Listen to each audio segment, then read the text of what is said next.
That's just the reality. No matter how much you love it, something you love can become something you hate because you don't take the time to build in the systems and the processes and ask for the help that you need, but you don't ask for it because you're, prideful or whatever, So, like, if you're not good at numbers, find somebody that's really good at numbers.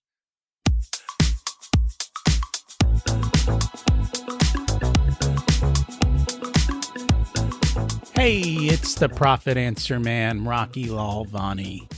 If you're new to the podcast, check out my interview with Mike Michalowicz. It's episode number 2. If you want to hear about each chapter in the Profit First book, go back and listen to episodes 3 through 13.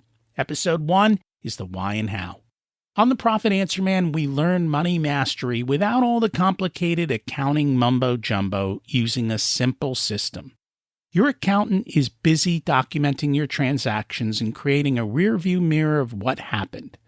My guess is you don't even look at the reports they sent you. If you're like most business owners, you struggle with this. And it's not your fault. We aren't taught money in school, and accountants aren't taught how to be profitable. The Profit First system created by Mike Michalowicz works, and he certified me to help you implement the system in your business. Remember, the new equation is sales minus profit equals expenses. Let's face it, without cash flow, you can't pay your employees, buy needed materials, or pay your mortgage and support your family. I help you to do that and more, so you can focus on the parts of the business you love and receive the rewards for your labor and investment into your business. The stronger you are as a business owner, the more jobs you create, the better we are as a country. Small business owners are the backbone of America, and for that, you deserve to be well rewarded. Just remember, more revenue does not equal more profit. That's why we focus on the bottom line. I love when I get to chat with another numbers guy to help you better understand how we look at the numbers from our side of the table and what we do to help you to have a growing and more profitable business. See, we don't really care that much about the top line. We care how much you keep. Listen in to learn why that is so much more important. Byron's gift is for translating the complexities of business financial principles with a focus on small business into making it easily understood. And that's why he is successful doing the same kind of stuff what I do. He's founder of CFO AF, a financial services and business consulting firm specializing in a variety of different industries. He loves helping small businesses expand their financial reach and use proactive ways to actually keep more of their money. My favorite topic. Let's meet Byron and see how he does it. Welcome to the Profit Answer Man, Byron Wolfe. It's great to have you join us today. Thanks, man. I appreciate you having me on. Looking forward to some good conversation. As am I. Can you share a little bit about yourself and your business? Yeah, of course. So again, Byron Wolfe, I am a CPA by license, co-founded a full service tax strategy and fractional CFO CPA firm called CFO AF. Co-founded that with my wife, who I've been working with since about 2008. So we have figured out the couples working together thing really well. I wouldn't advise it for everybody, but it works really well for us. So it's been really good. But we do fractional CFO services and high level tax strategy with the tax filings. That's awesome. I love that. That's we don't do all the services you do, but we handle a part of it, and it's cool. And I just love that. What I found is I can meet a bunch of other people who do the same thing I do, and everyone's really cool about sharing and helping each other. And, it's like, I realize not everyone loves me. So they might like you, or they might not like you, and they might like me. So find the person you like and that you'll listen to and go work with them if you need help. And I'm assuming if you're listening, you need help. So do something about it. So we both agree on one thing. We don't really care what their revenue is because we're much more focused on actually how much profit they make and whether or not they've got good cash flow. I'd love to hear your thoughts on that. I literally could not agree more. When we bring on people and we're, talking to them kind of on that, onboarding, like, let's see if we're a fit, step, they'll say, well, I'm looking to grow my revenue by this, or, my revenue last year was this, my revenue's, and I'll listen to it for a minute, but I'm pretty blunt, and I eventually get to the point where I'm like, look, I don't care about your revenue. I just don't. Like, I only care about your profit, because ultimately profit is what you get to actually keep. And I'm not interested in running $100 million business that I'm making $200,000 on.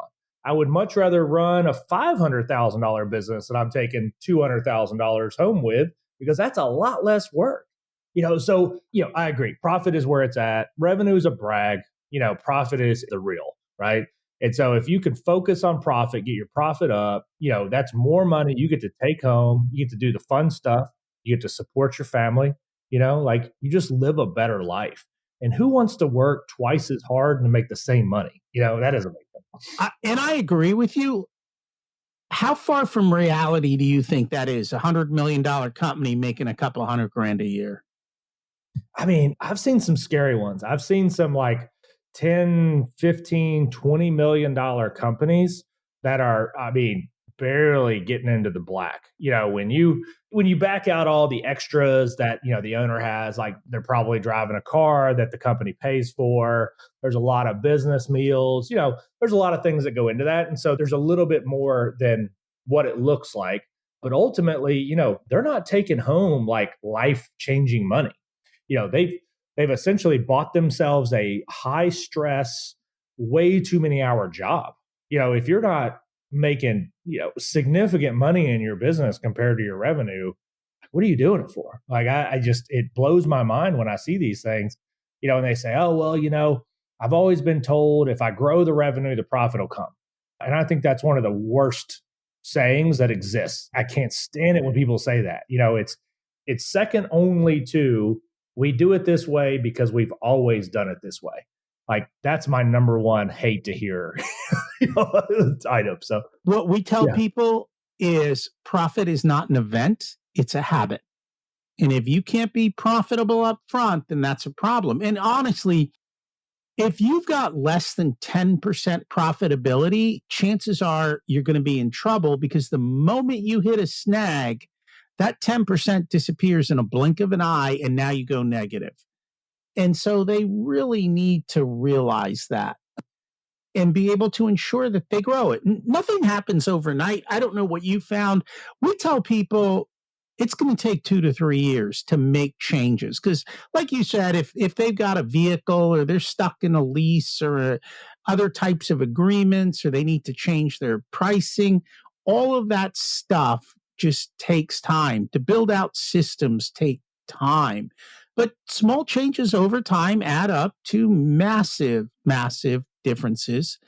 And honestly, the way I love to explain it is, let's just say you have $1 million business, which is the lower end for us. But if you can raise prices 10%, right? All of a sudden, you've taken your profit, assuming you had a 10% profit, from 100,000 to 200,000. You doubled your profit just by raising prices. And then let's say we cut costs. So in that business that they were making 100,000, you cut costs by 10%. That your 900,000 was your expenses. Now you go to 810,000. So you're still spending a lot. You now went from 100,000 to 290,000 in profit by just turning those two levers a little bit. And I don't think they're that hard to turn. Do you? I really don't. It's all in like what you're looking at, right? Like, what gets measured gets managed, right? And, nothing's truer than that. So if you're looking at those metrics, you're looking at, what everybody calls KPIs, key performance indicators. When you're looking at those specific metrics and you're really focused on them, you're right. Like, it's not that difficult to find incremental changes. Like you said, raise your prices 10%. Your costs are the same.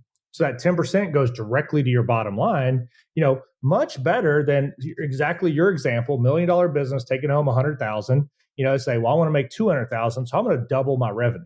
Well, you double all of your costs as well. In reality, you're probably doing twice the work. You're doing more than twice the work. Yeah. Yeah. Because it's a bigger system, more people, more management, exponential now. Yeah. Yeah.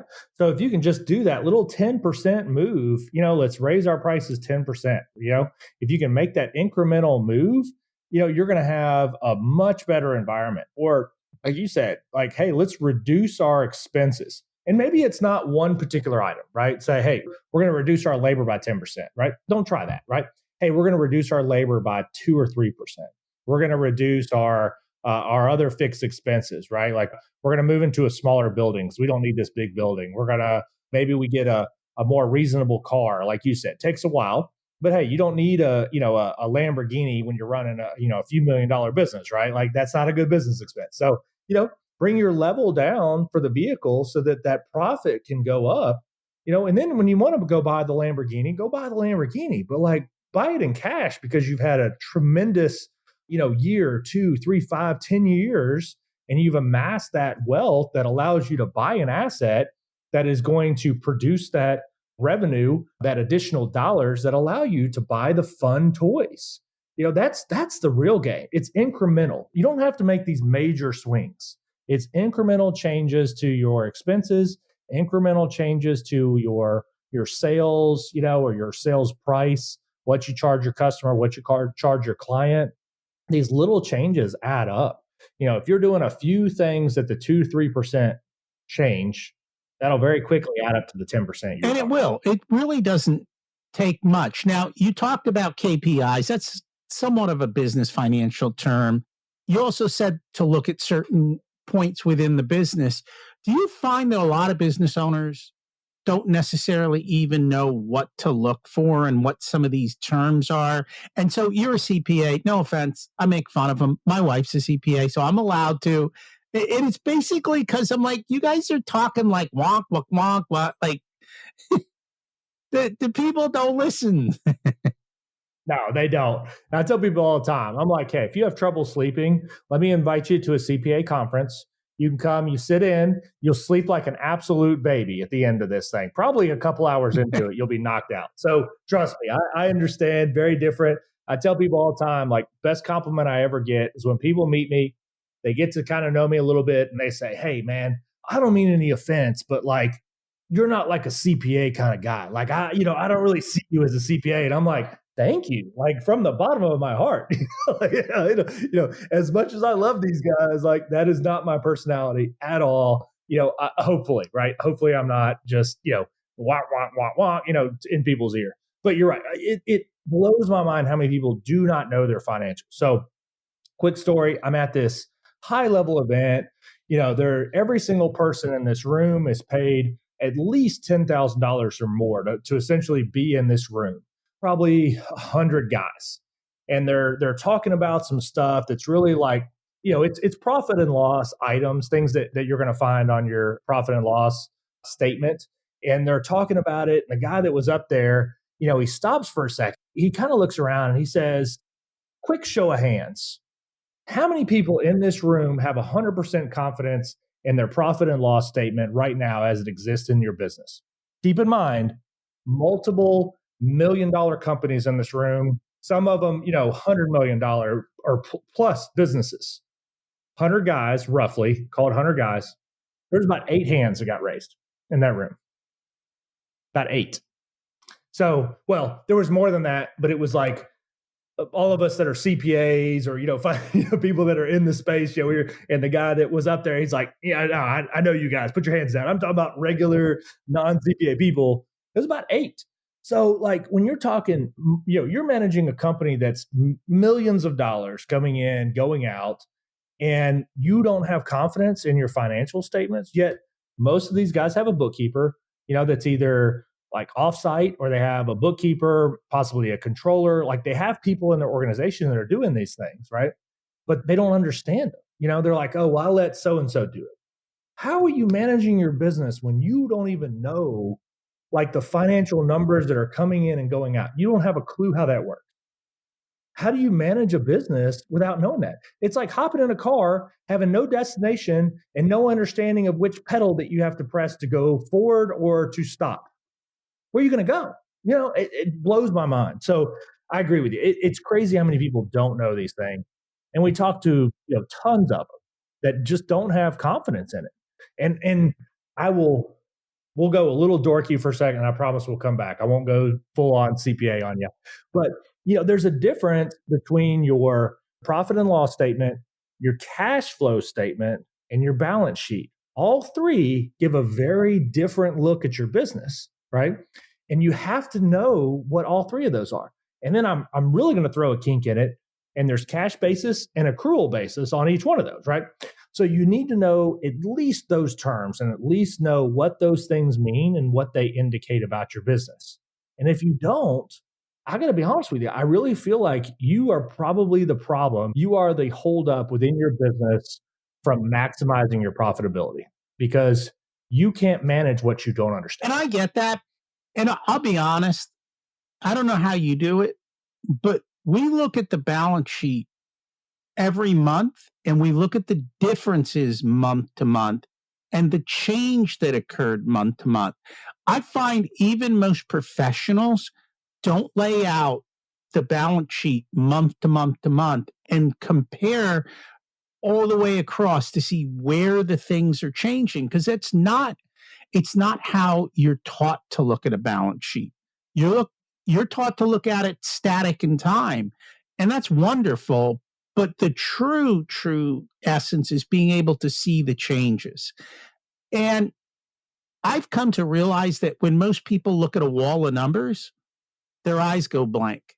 Me, I play Where's Waldo? I go, oh, there it is, right? I see it. Why'd that happen? Now let's go backwards through the system. Like I just have this ability to follow the numbers to figure out where and how things changed and why. Then I have to have a conversation with the business owner. How did this come to be? And are you aware? I would say more than 80% of the time, like, I didn't know that. And it depends because a lot of time your employees are doing stuff. And at the end of the day, your employees, they probably aren't money savvy and they are not paid to make you profitable unless you build that kind of system in there. So that creates an issue. So I totally get it, which kind of leads to the next part of it. If you're going to look at a P&L, how do you know, is that thumbs up or thumbs down? Because your P&L might say you were profitable, but that doesn't mean it's thumbs up, right? Because you might not be doing as well as you did last year, or you might not be doing as well as you thought you were going to do. I know for our clients, we always set projections, usually sometime towards the end of the year. I don't want it to be, if I start January 1 and we don't have projections, shame on me. Like we need to have them usually 60 days in advance. And then every month, we are always measuring against projections and updating projections. So we run very dynamic systems to say, this is what we said we were going to do. This is what we're doing. This is how it's going. Thumbs up, thumbs down. What do we need to change? What's the trend? How do we go about fixing it? And the other half of that still goes back to the balance sheet, because I can tell you something. The reason all these companies are so good at hitting the earnings targets on Wall Street is because all they have to do is play with their balance sheet, right? There are so many games that we can play to say anything you want. I can make 1 + 1 = 3.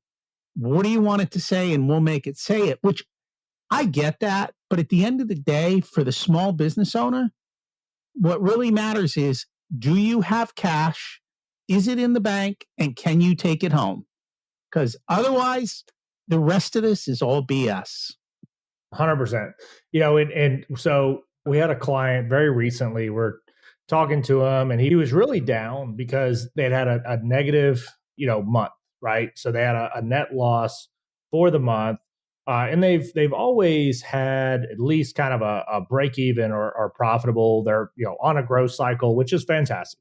I had a down month, oh man, like it's horrible. And, I don't know what I'm going to do and blah, blah.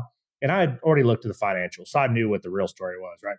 So and so he's talking and I'm like, yeah, it stinks to taking that loss, but, have you looked at your bank account recently? Like, have you looked at what you've got like in your bank account? And he's like, well, yeah, yeah. And I'm like, well, how does that look? And he's like, well, that's actually really good. Like, the bank account balance is really good. I'm like, okay, like, well, that the cash flow insights that you get, like that we go over every month, or actually like every 2 weeks, like, how'd that look? And he's like, well, I don't really look at that much. And I'm like, okay, let's look at that.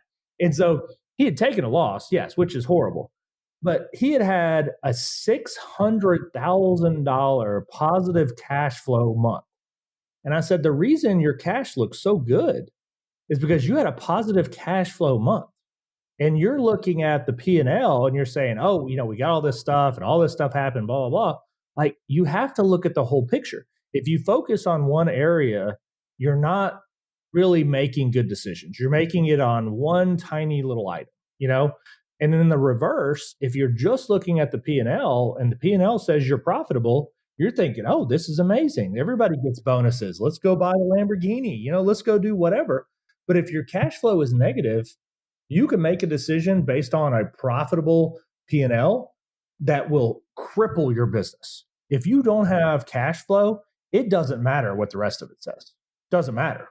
Just because you're making a profit, doesn't mean that you get to meet payroll. I promise you, your employees are not going to take a piece of paper that says we made money in lieu of cash because you don't have cash. It just doesn't happen.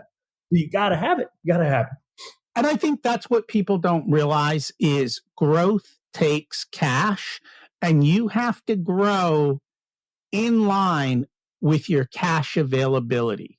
Because if you outgrow your cash and there is no cash, unless you're Uber, which took 15 years to be profitable, you're in trouble. We don't have that ability that Uber does to go forever like that. No, we don't. And most businesses, they don't think about this until it's too late. And so we always try to like keep a really good eye on the cash flow, and we anticipate things that are going to happen. We had a client came to me, hey, we're going to land this $100 million contract. We're super stoked. 5-year, $100 million contract, $20 million. This is going to be amazing, blah, blah. And I celebrate with them. Yeah, man, this is fantastic. I love to hear that. How are we going to pay for it? What do you mean? How are we going to pay? When does the money come? Right? What's our outlay before we start collecting cash? What does that look like? What does the contract state? And so we go over the contract. We're looking at it. I'm not an attorney, but like I know how to read these things. I'm looking at it and I'm like, you've got 120-day deliverables on here. Can you finance a $100 million project for 120 days minimum? It's not 120 days. I'll tell you why. Because they had to actually build and create the product before they build for it and put it on. So it might be 240 days or at least 180, depending. Yeah. And it's just constantly recurring, so maybe you get some more money in, but maybe you've ramped up. And so you finally get some money coming in at 120 days after billing it, but now maybe you've ramped that up. Now you're producing at double that. So the money that's coming in needs to be able to cover everything that happened and everything moving forward. It was mind blowing to this client to think about that. They're like, well, I can't afford this. And I'm like, but you can, but we need to take everything into consideration. Like, this is going to be either a line of credit. It's going to be, equipment loans on equipment. It's going to be, something. You're borrowing money from yourself. If you have the cash flow to cover it, you're borrowing money from yourself, or you got to borrow it from somebody. That's investors, that's, private equity, that's banks, whatever it looks like. You're borrowing it somewhere, whether it's yourself or from somebody else. You're borrowing it to make it work. So we've got to look at the cost of that against this contract. Even though the contract looks crazy profitable, you need to know your real costs that are involved. And this is going back to what you said. Balance sheet can make anything look a specific way. That's the reality, right? But when you're looking at stuff like this, and you're like, oh, hey, we got this contract. This contract's worth $100 million over 5 years, right? No, it's worth the paper that it was written on at best, because it's a liability. It is future, but it's in reality, it's a liability. You've got to hire the people, you've got to build the infrastructure, you got to build the systems. You've got a liability at this point. Eventually, yes, it will pay off, but that's going to it lives on the balance sheet now. Hopefully, eventually it gets to the profit and loss statement. But in reality, as soon as it starts moving, it lives on the cash flow statement. And it's a big negative on your cash flow statement for a while. So you've got to be able to either afford it to borrow the money from yourself, or we've got to go find that money before you start. So just having the contract doesn't mean anything. It's the ability to fulfill the contract and what it's going to truly cost you to do that. If the contract has a 20% profit margin, but you got to go borrow hard money at 20% to make this job happen, that's a bad deal. That's not a good contract. So, we have to look at everything. And that's why I think it's so important that we do, and again, we both kind of do the same thing. It's so important to have that person in your corner that can celebrate with you, but can help you to see the true dynamics, the true dollars, the true financial cost or benefit of decisions within the business, and the true financial position of the business. Because if you don't have that, then there's a whole lot of things that might look like a rose, sure don't smell like it. This is why, for my clients, I want to be involved before the proposal is even made, because I want to put dollars to the borrowing cost. I want to, instead of 120-day terms, I want to start negotiating for 60-day terms or prepayment or whatever I can do, so that when we make the proposal, we know, hey, okay, it's going to take us 120. I've worked out with the supplier that we can pay him in 120, but it's going to cost me 5% more. So we've adjusted whatever. I mean, I'm just making up numbers, but the point is, you've adjusted everything, and the price that you're offering is reflective of the fact that you decided to become a bank and loan people money for 4 months. And 4 months never is 4 months. It's always 5 months, because that's just life. And who the hell needs that kind of stress at night? That's all I want to know. I like to sleep, so I don't want it. And we are both the same, which kind of leads me to my next point, which is, let's work less, let's work smarter, let's systematize.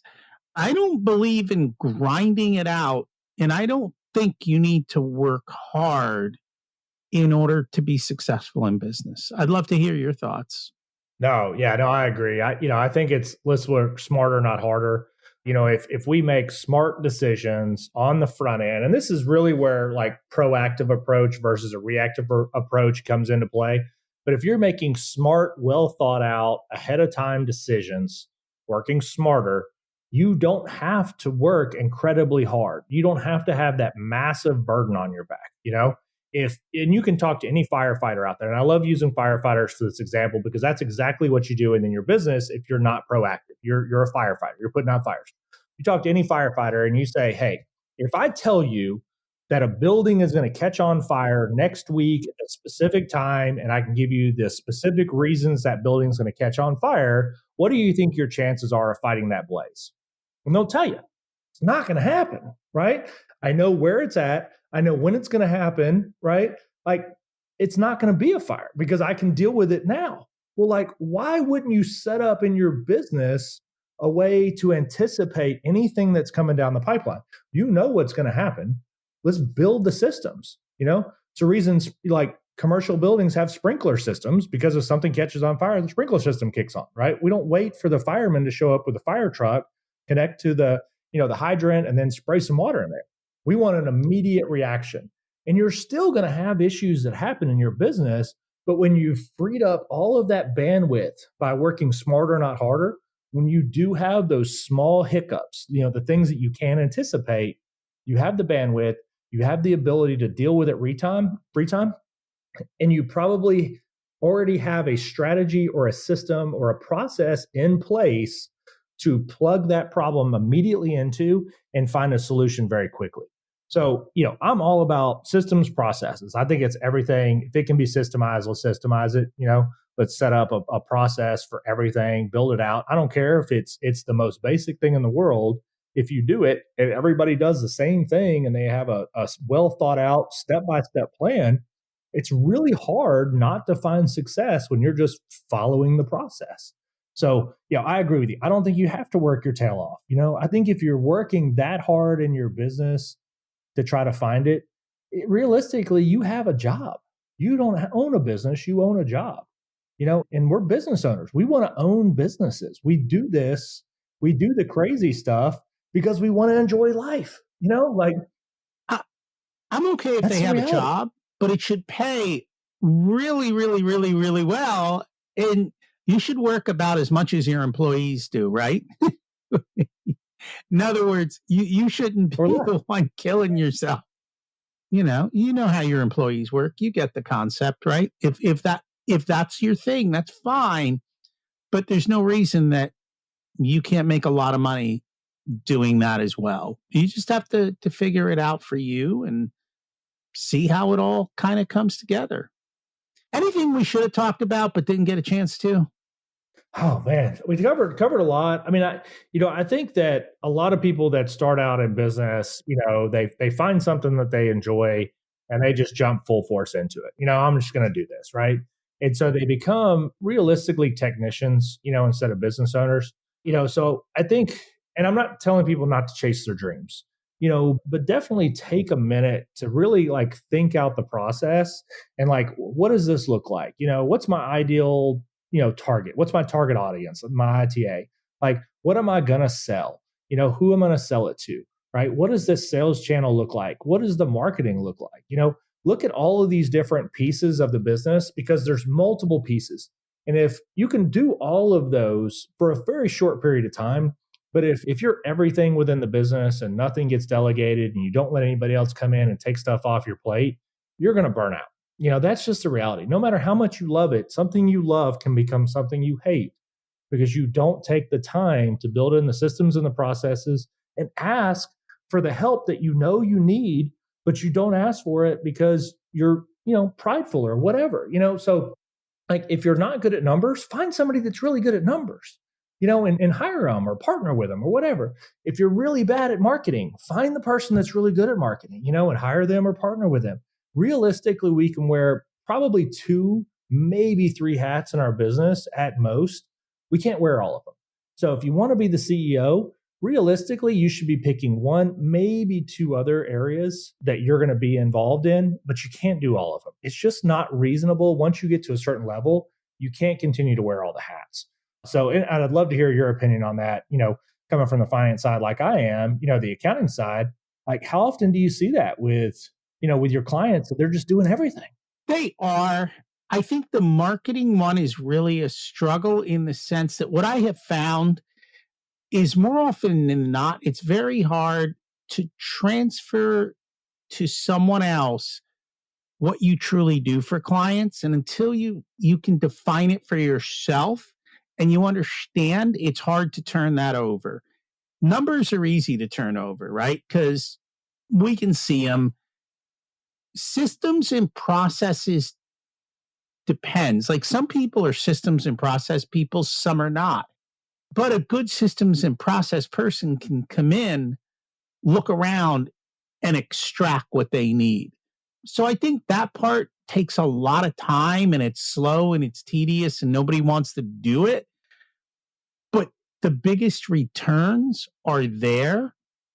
And a lot of times, I think there's so many roadblocks in the way that people don't even realize what can be systematized.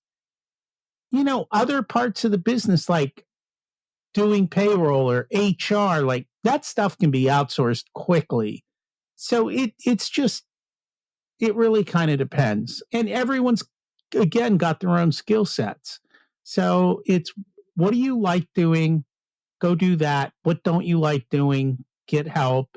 And the easiest way to do it is build excess cash flow and profit so that you can pay people to do what you don't want to do. And then you have more time to do the highest value, which means you can grow your revenue that way because you have the time. So that's kind of the way I look at it. No, I agree with that 100%. And you're right. I mean, numbers don't lie. So unless this is just the area that you absolutely love, that's the best and easiest place to selfish plug, for both of us. But I mean, it's the easiest place to bring that person in. And you're right. Like that person is going to free up profit, free up money that allows you to start outsourcing some of those other items or hiring or partnering, whatever it looks like for you. That's going to give you the freedom to do that. And it's allow you to really focus in, like you said, what are the things you love to do, right? And there's definitely going to be something in a business, or you wouldn't have started it, that you absolutely love to do. And I don't care how much you love it, there's also things that you don't love to do, right? And so, that bringing in the person that knows the numbers can really give you the metrics and say, hey, if we do this, then this is the result. And like, if you'll hit these KPIs, you hit these metrics, then this is going to be the result. If we hit our forecasted numbers that we forecasted together, we've built this up. If we do these things, this is where you will end up. And that gives you an immense amount of freedom to fill in the gaps of the things you don't love, so that you do have the time to do the things that you do love. So I love the way you put it. I couldn't agree more. That's exactly what it's. I'm glad we're in so much agreement. Now we just got to get everyone else to agree with us. We'll work on that. If people would like to learn more about you and your services, where is the best way for them to find you? Best place is just hit our website. It's CFOAF. Very easy to find. CFOAF.com, like Chief Financial Officer. You know what the letters stand for, .com, right? Accounting and finance. So CFOAF.com, or any of the social medias. We're on pretty much all of them. You can hit us up there. I don't do TikTok dances or anything like that, but I do throw out some interesting information. You can find us there. You can hit up, my wife. We do Couples Leveling Up, which is specifically designed for couples that are in business together that are looking to scale their business while at the same time protecting their relationship and growing that relationship as well. So either one of those, you can hit us up on those, and happy to reach out to anybody. I say we're pretty much a full service, but like you said at the beginning of this, in this industry, there's a tremendous amount of crazy intelligent people. So if I'm not the one, if Rocky's not the one, find the person that works with you, that matches your style, matches your where you want to go, and partner up with them. And don't be scared to reach out to multiple. Like, I'm not going to speak for, well, I guess I will speak for Rocky. We're very good at what we do. And so, if you talk to multiple people about what we do and the direction that you want to go, I'm never offended by that. I think you should have multiple people land on it, because I'm very confident in what we do. I know Rocky's very confident in what he does, and you're going to gel with somebody that's going to help you take that business, take your lifestyle to the next level. But just the only thing I will say is don't not reach out, right? Like, there's nothing wrong with asking for help. There's nothing wrong with getting some additional assistance and growing that. There is zero businesses out there that are successful that didn't ask for help at some point, right? None of us do it all alone, So, that would be the one thing I would want to leave the audience with, is like, reach out, find the people that help you grow to be where you want to be and at the place that you want to be in your life. And it's true. I think the world of owning and running a business can be lonely, and having help is definitely awesome. Thank you so much for joining us today. Yeah, thanks, Rocky. I really appreciate it, man. Great discussion. All right. It's time for one of those questions you've got to answer. Do you like sitting in the money seat? And are you good at it? If not, why not find someone to help you so that you can go do what you love? Maybe it's Byron. Maybe it's me. Maybe it's someone else. Look, at the end of the day, we all want you to be successful. And I really don't care who helps you, as long as you get the help you need. And that goes for every single part of our business that you got to look at, whether it's marketing, sales, systems, production. Doesn't matter. Is there something that you can look at differently in your business because of the conversation we had today? That's the important thing. Remember, it's not about more revenue and it's not about more resources. You just need to be more resourceful and focus on the bottom line. If you'd like for us to be a part of your profitability journey, we have different programs available ranging from do-it-yourself to one-on-one coaching. Our course, The Profit Blueprint, teaches you everything you need to know to transform your profitability. There are 3 different tiers ranging from DIY to done with you so that businesses of all sizes can get the support that's best. Join the waitlist in the show notes to get more information and be a part of the next cohort. If you want a done-for-you service, you can hire us as your Chief Profitability Officers. We only work with a handful of clients, so they all get our full attention. We work with business owners who have or are growing to $500,000 to $10 million in revenue. You can use the scheduling link in the show notes to get on our calendar for a good fit conversation to see if we're the right people to support you and how we can help you. Remember to check out my other podcast, Richer Soul, where we talk about how to live the ultimate life and be the best business owner you can be. As we close out, let's repeat the mantra. Revenue is vanity, profit is sanity, and cash is king. Have an abundant and profitable week.